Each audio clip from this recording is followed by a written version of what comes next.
If you look at big open source projects, WordPress runs on 15% of all domains on the web, Drupal on 2% of all domains on the web. So that's a very significant market share. And so being able to interface with that seems quite interesting. Obviously, this is a Magnolia conference, so we're going to see how that fits together with Magnolia. Now, I just mentioned WordPress and Drupal, and if you look at how they're implemented, they're one monolithic blob.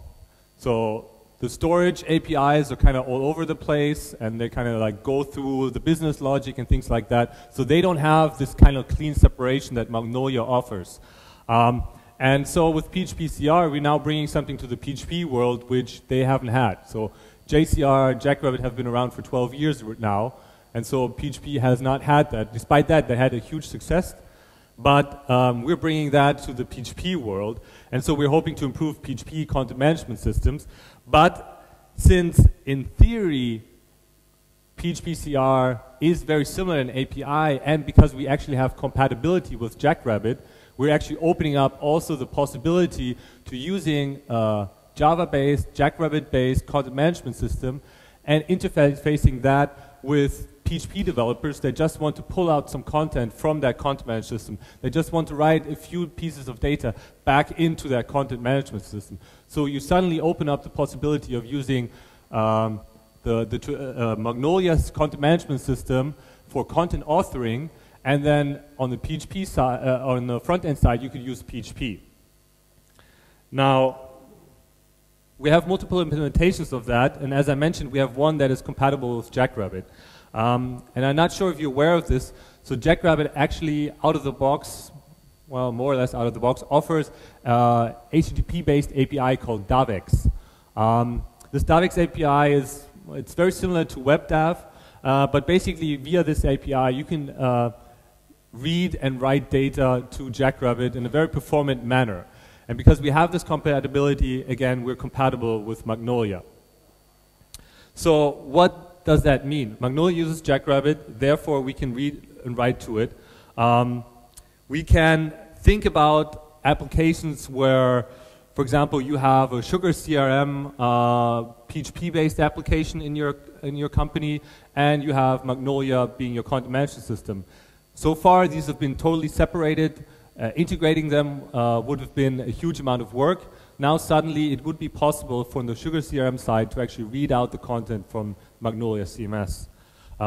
Also think about maybe you have like a 2 or 3 months campaign for a new product, new feature or something like that, and you're actually handing that out to a marketing agency, and they don't have any Java expertise, and so suddenly they become able to leverage your standardized templates, some pieces of content, while still doing it in PHP, so the costs are much reduced. Also, looking at the keynote, you know, everybody's talking about multiple device output and things like that. So maybe you do want to have separate front-end applications for these different devices, and you can now actually use PHP for these front-end applications while using Magnolia on the back end. Now, PHPCR features are pretty much exactly what you have with JCR, because really we read through the JCR specification and then we applied that to PHP. Now, when I say apply to PHP, we could not just take everything one-to-one and then have it be a sensible PHP API. One of the strengths of PHP is that it's dynamically typed. So we need less objects. We don't need to represent each different type with a different object. You can just get all the properties from a node as an array, for example, as an associative array and things like that. So we did all of that. We're using native PHP iterators.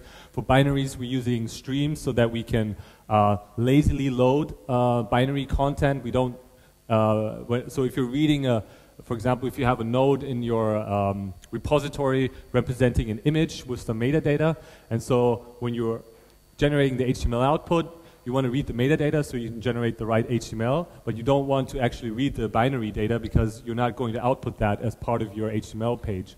So we're lazy loading that. So we're leveraging all the PHP infrastructure as it makes sense, and we applied that to PHPCR.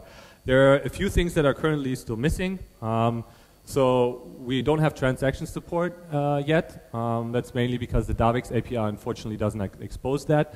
And the same way, the DAVX API does not expose changing or reading permissions in ACLs. Now, since Magnolia can manage the ACLs, if from the PHP side you start to try to read some content with a specific user that does not have access rights on the Magnolia side, obviously you're not going to get the data back on the PHP side. So the lack of management for permissions and access control is not going to be such a big hindrance for anybody that is actually using Magnolia for the content authoring side.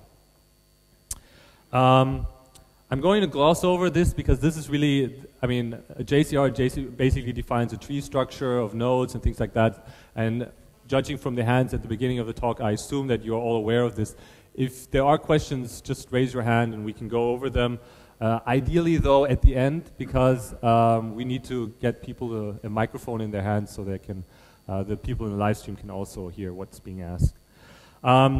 So yeah, so you have the concept of a node, a path, properties, property types, node types, just as you have with JCR, mix-ins, all of that is supported. We have the default node types and properties. We have the concept of workspaces, just like you have in JCR. And more or less, this is like the big picture, and it's very similar to what you have with JCR. However, we can like take some shortcuts. So where normally in JCR you would go from node to a property instance, you can just get all the property values of a node as an array in PHP, as an associative array, and things like that. Some code examples. So here, the first 7 lines, we have implementation specific code. So if you're using the Jackrabbit implementation, you have to basically point to the URL for the server, and that's it. We have other implementations where you may need to have more configuration or less configuration, but that's it. From here on out, from the this line 7 on out, everything is standardized API and will be the same regardless of which implementation you use.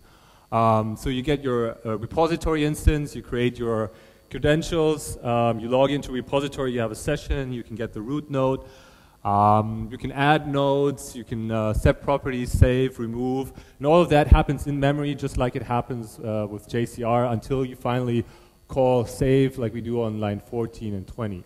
And again, since everybody here seems to be more or less familiar with JCR, does this look, does this look familiar, even though if you're not familiar with PHP? I hope so. It should look familiar. Again, the syntax obviously is a little bit different. When PHP we have these arrows instead of dots. But if you have JCR experience, you should be able to read this kind of code and understand what's going on. Yeah, you can traverse. So here, this is an example on line 8. You see something that's called in PHP an iterator. So because this node instance, we implement a specific interface, PHP knows how to actually traverse over that node instance and will automatically just return you the children as you traverse over it. You also have this glob style syntax here on line 13 to get to sort of filter the children. We have support for versioning, so just like in JCR, you can make a node versionable. We have support for both simple versioning and the full versioning. You can save that, you can set checkpoints and things like that. And then of course you can read the version history and restore data. Finally, we also support the search API, so both SQL2 is supported, and we also support QOM. I think actually Magnolia still mostly uses SQL1 and DAVX, sorry, not DAVX, but XPath. And I'm not sure yet if we also support XPath. We do support SQL1. We noticed actually that with SQL2, there are some severe slowdowns because Jackrabbit just basically implemented the standard for SQL2, but they didn't really bother optimizing it. So we know that we actually, in the implementation we have, you can write SQL2 statements, and if we detect that this actually is possible to convert that to an SQL2 statement, then before we send that off to Jackrabbit, we actually automatically convert it to an SQL1 statement, and yeah, get the performance benefits. I do hope that eventually Jackrabbit will improve there. I'm not so certain if that's going to happen in Jackrabbit version 2.4 or anything like that, because they're actually working on the next version of Jackrabbit called Oak, which I assume eventually Magnolia will also adopt. And I'm certain that they will optimize SQL2 much more than they do now. So, like I said, we also support QM. We also created our own Fluent interface because QM sometimes is a little bit tedious to use, so that you can just basically just chain your method calls to generate a QM query. I'm not sure if something like that exists for in the Java world. Most importantly, when we're implementing all of that, we obviously need to ensure that we actually have compliant implementations. Since we have multiple implementations, we created a fairly big test suite.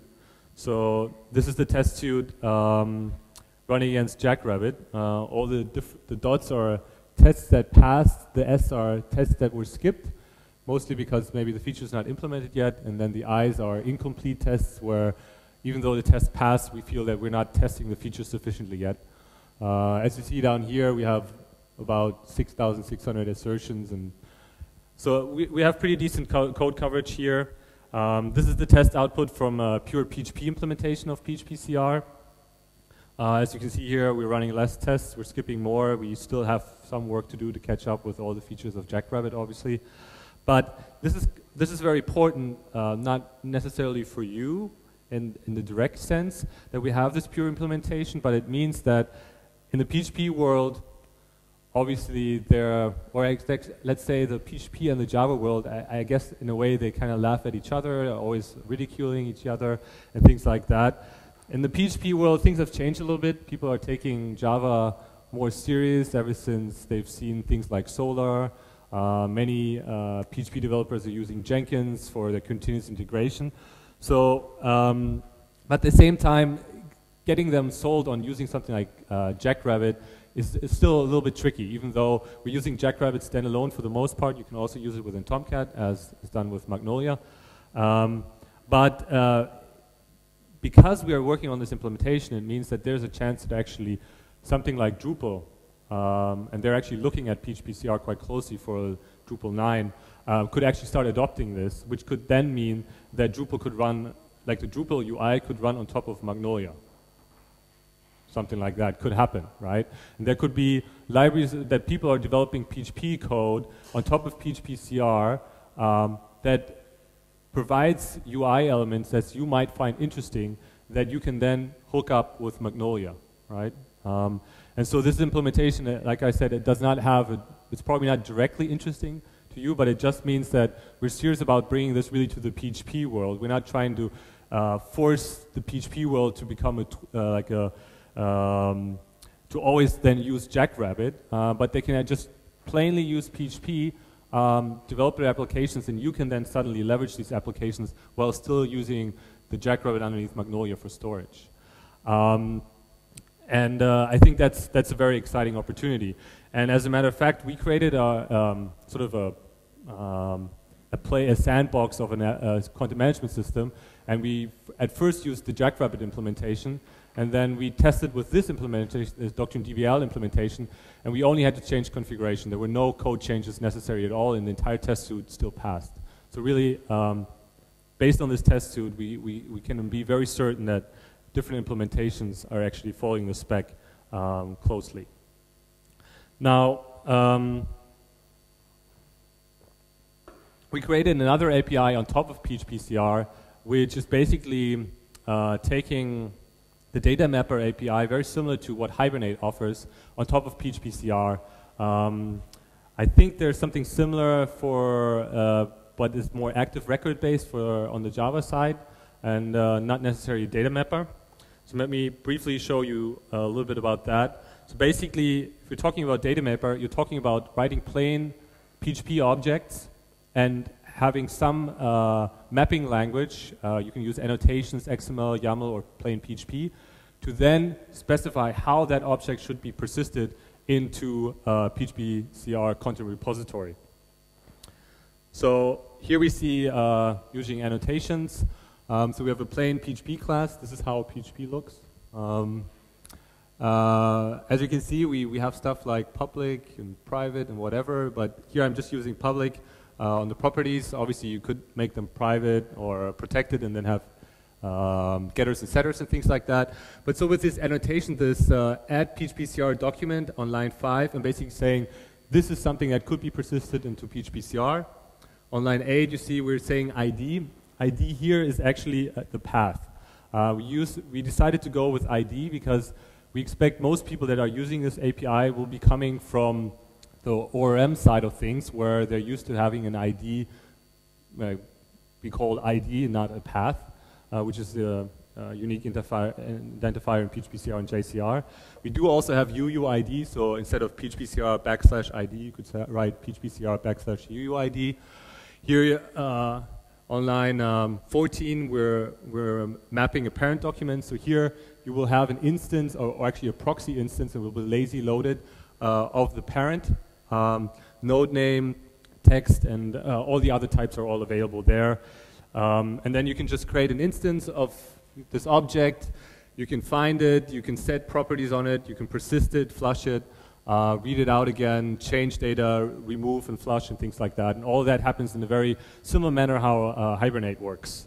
You have more mappings, like you could map a child node with a specific node name, or you can just get an entire collection of children. You can reference, so if you have a reference one, you just set an instance of a document on there and it will automatically store the UUID as a reference. You can get a collection of referrers, things like that. And then you have the version API in there as well. I'm going to skip over this. And you have the SQL API and the QM and all of that on top of that as well. Transactions, like I said with Jackrabbit, it actually doesn't work at the moment because Davix currently does not support transactions via Davix. And what we also have, we have native support for internationalization. So what you can do, you can just say this is a translatable document. You can specify which properties are translatable. And then you can basically create your instance again, assign the properties, or define your state of the property. You can persist it and then bind it to a specific language. You can then change the state and bind it to another language. And then finally, when you flush it, it will actually persist all the 3 different states. So in this case, French, English, and German inside the content repository. And the way it persists that data is actually quite flexible. There's a pluggable mechanism, so you can decide that the translations should either all be separate child nodes, or that you want namespace properties instead. And the cool thing that you see here then is finally when you're reading out the data, you can either just get it for a specific language by path, or you can just load it in the default language. And the default language is actually something that you can define via callback. So in our applications, what we do, we have a listener that, a request listener that looks at what language we want to use for this request. It automatically sets that default. And then at that point, whenever we're actually interacting with the content repository, we always get data back in the language that we expect. And so any UI code actually does not have to deal with internationalization at all, because it kind of happens automatic behind the scenes. So here, and so these are the 2 strategies we have by default, and you can implement additional strategies that you want. Yeah, there's some more features. I'm going to skip over that. But this one here is interesting. So if you're using this data mapper, one of the things that we do is we store, by default, normally we store a namespace property called PHPCR class, which we use to remember what PHP class this content node maps back to. So that way, when you're doing a find, you don't have to specify the class anymore. It actually, the node itself knows what class it should use for when you're getting the data back out.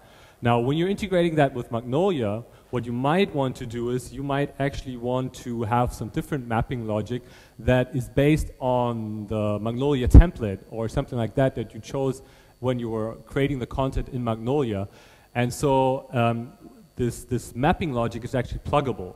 So by creating a class like this, when the data is read out of PHPCR from the PHPCR ODM layer, it will call a data document class mapper instance, and will call the get class name, and that class name method gets the node instance passed into it. It can introspect that node. In this case, we're looking at the metadata child node, and we're looking at the property Magnolia template. And based on that, you can create like a mapping file that defines this template maps to this object, this template maps to that object. And so you can get a much tighter integration into Magnolia, and you can, more importantly, one person needs to understand Magnolia templates, creates these mappings and these classes, and then on the rest of the PHP development team does not need to know about what actually happens behind the scenes. All they get is they ask for a path and they get back an object of a sensible type, right? Now, in order to get this working, you need to enable Davix in Magnolia. For this, actually, we had a hack day in April. Gregory came by our offices in Zurich, and we worked on this. So Gregory, it took him about 4 hours to create this module to enable Davix support in Jackrabbit. You can download it off of the Jenkins instance from Magnolia. Just download the tar, unzip it, drop it into the lib directory. We did notice that at least on OS X there was a problem with file limitations, so we needed to increase the U limit for just being able to have more file descriptors open. Then you start Magnolia just like you always do. Make sure, obviously, like if you just freshly downloaded it, that you have downloaded all the additional tasks and things like that, which is standard stuff if you're setting up Magnolia. And then one last thing that you need to do, and this is actually something that Gregory plans to fold into the module itself, you need to adjust the configuration, because by default the configuration only allows get and post requests to the Magnolia authoring instance. And we just needed to add a couple more HTTP methods because the Davix API uses things like put, delete, report, head, and stuff like that. So you just need to configure that, and then you're basically done. And then we can look at a demo. So if we click on this, and this is actually, why is it slow? I don't know what's slow. So this is the sandbox. What you see here on the left-hand side, this is actually coming out of a MySQL, local MySQL database. This is using the Doctrine DBL implementation of PHPCR. And the stuff you see in the middle here, this is stuff that comes straight out of Magnolia. So that title comes out of Magnolia, all that text comes out of Magnolia, and that image also comes out of Magnolia. If you look at the code, let's see. Let's make this a little bit smaller.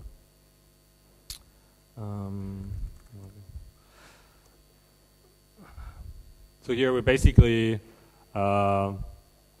getting our session, we're opening a node, we're reading metadata based on the template, we're making some decisions about how we want to render this, and then we just call a render call here, which then opens up a template. Let's see. Magnolia. Here where we just output the content here, and then here, actually I'm inlining the binary data here just to make the setup simpler, but obviously we could have another request that then fetches the binary data of the image.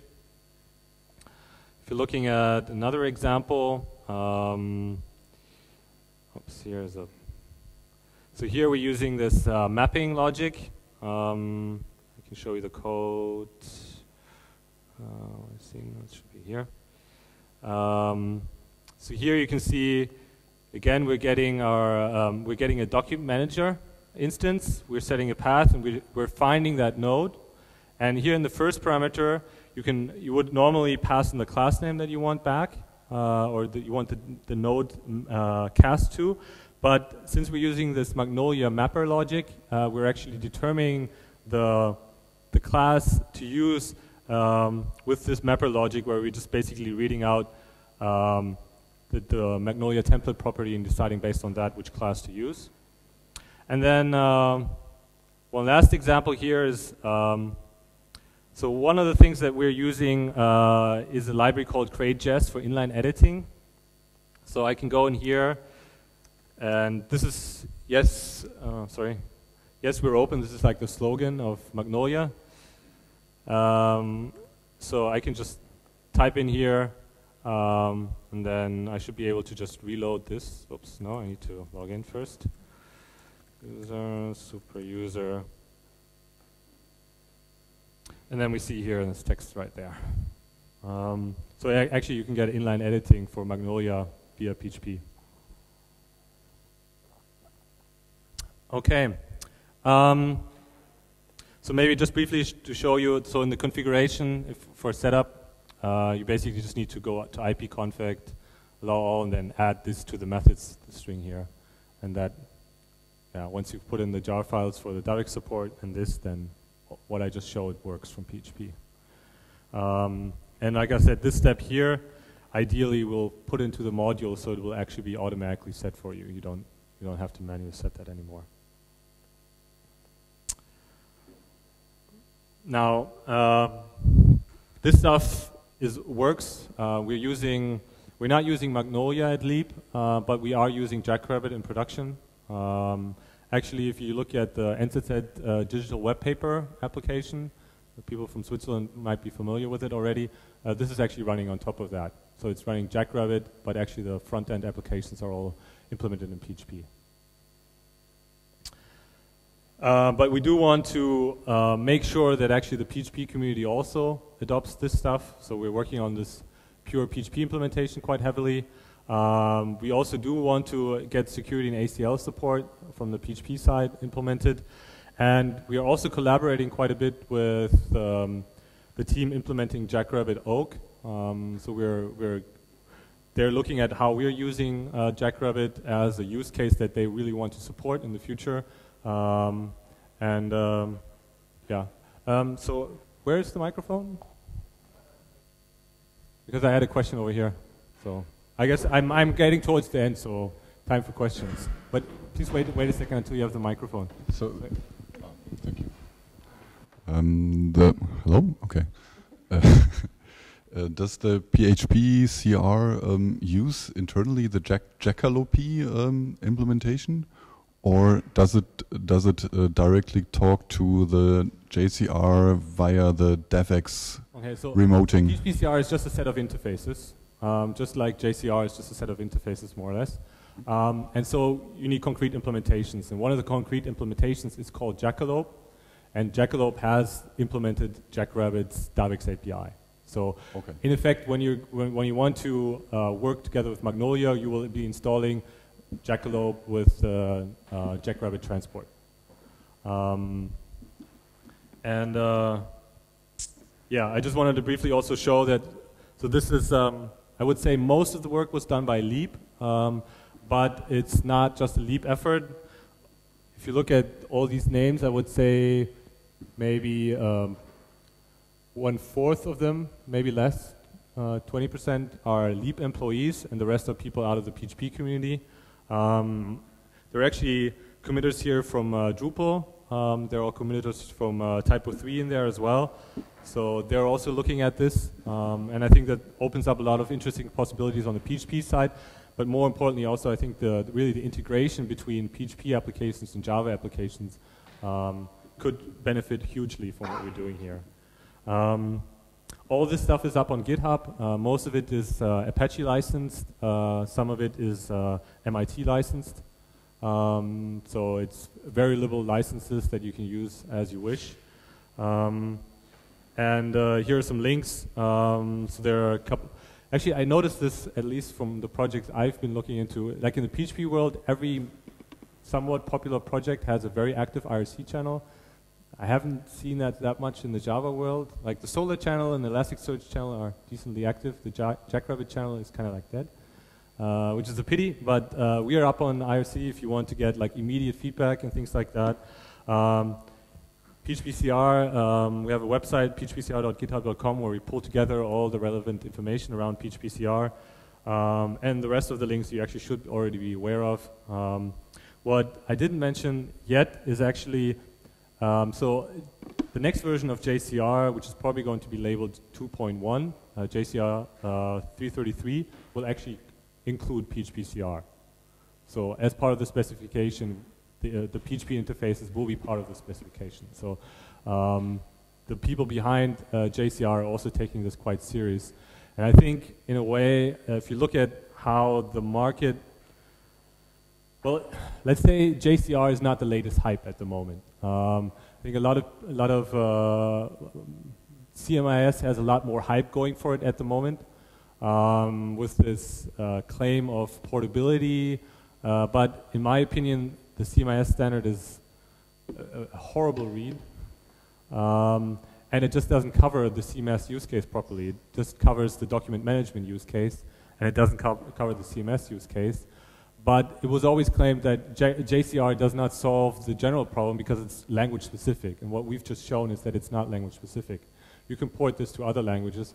There's actually, I'm not sure how far along it is, but actually there was somebody that was working on, it's called it NoCR, which is actually a port of JCR to Node.js.